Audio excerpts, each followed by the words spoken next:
This is the human being telling the country how they have to live. To stop the destruction of this magnificent planet.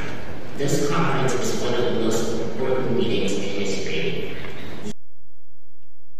That's the President of the United States falling asleep during a conference. I was told, Matt, it's the fate of the world is at stake there. This is so embarrassing. Forgetting Democrat, Republican, Matt, I'm so embarrassed that the president is not a fully functional adult. It just makes us look terrible.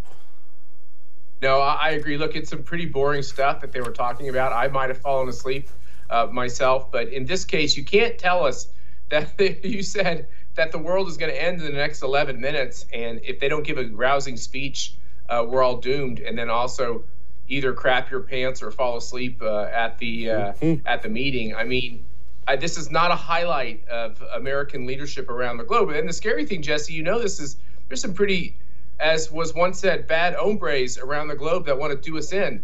And this is what we're projecting. And it's, I'll tell you one thing, the American people sent a message. They don't like it.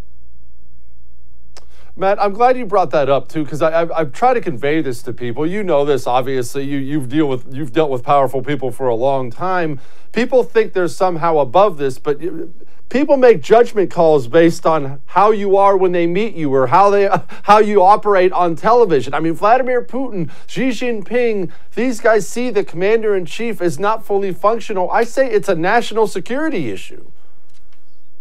I absolutely agree, and the issue that they have is because they not only made a devil's bargain with the far left, they made a devil's bargain with Obama to put Kamala Harris on the ticket. So what do? You got Joe Biden, who clearly needs to step aside, but you got a vice president who doesn't even have the confidence of the West Wing staff. So then if you don't have either of those two ascend to power, well, then what's the third option? Oh, Nancy Pelosi.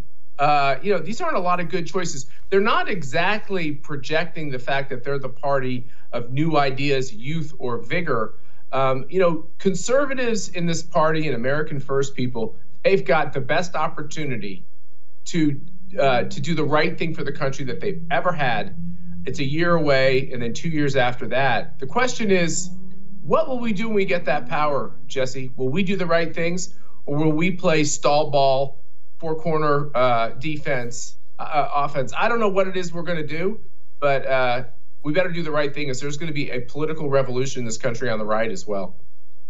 I agree. And I hate to say things like we have to act now. Yeah, I don't like sounding like a used car salesman. But we've been talking about Joe Biden. Let's be honest. Nancy Pelosi's 8,000 years old. Really, all the Democrat leadership in this country, they're really old. And that's not an insult to old people, but Father Time is undefeated. The young Democrats, the crazy communists, they're all in their 30s, Matt. And when Nancy Pelosi and Joe Biden are farting dust, those people are still going to be in Congress shaping the left. So time is of the essence here.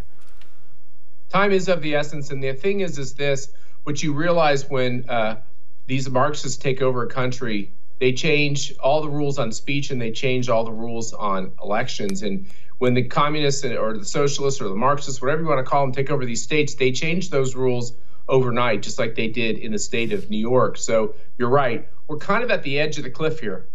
And that's why Virginia was such a wake-up call and such a wonderful, wonderful development. But we've got to keep the fight on going into next year.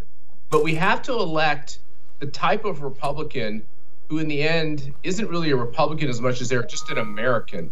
We got to elect people that think America is a good place worthy of fighting for, and that our founding was one of the greatest historical milestones free people have ever seen. If we can get that back, I think there's a lot of people out there who are just tired of the constant charge of racism and all the other crap, quite honestly, that we've seen around our elections. So I agree with you. There is actually not much time left. I'm not selling a car. I want to save America. Hey, thanks so much for watching The First on YouTube. If you liked what you saw, go ahead and like and subscribe. You heard me. Like it, subscribe. You'll get a lot more of it and a lot more of me.